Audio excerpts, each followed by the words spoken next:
Here's a little story about a great friend I had. I was a very talented musician, but his climb for success was sabotaged by his own subconscious thoughts.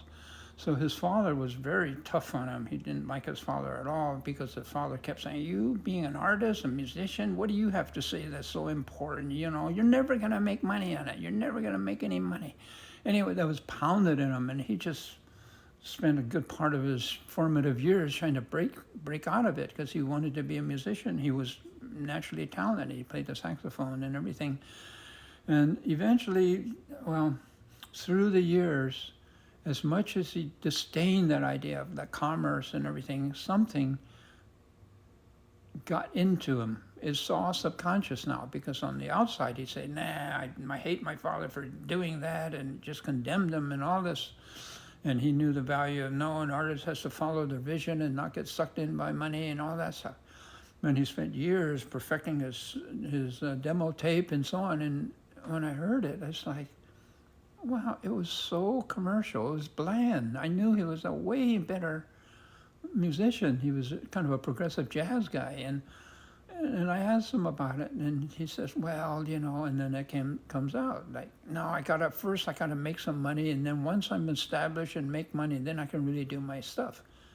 So subconsciously, he followed his father's things, even though outwardly, on a conscious level, he disdained it.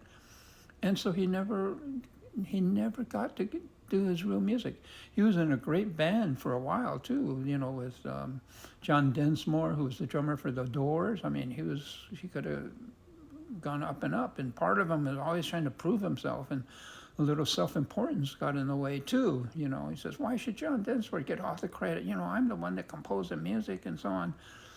And I said, "Hey," I said, "wake up. Just to be with John Densmore or somebody like that is like a huge boon. I mean, the acceptability for the audience and the instant recognition that he brings to your band." And anyway, he was too filled with self-importance. So that's another thing that just sabotaged him.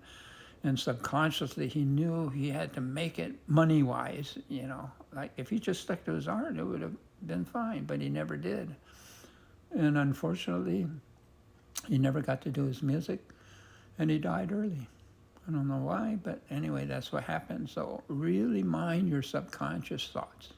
And then later posts will put some things on how to find that, because they're hidden. If they're subconscious, they're below your radar. So how do you get to them? And there are really great ways to do that.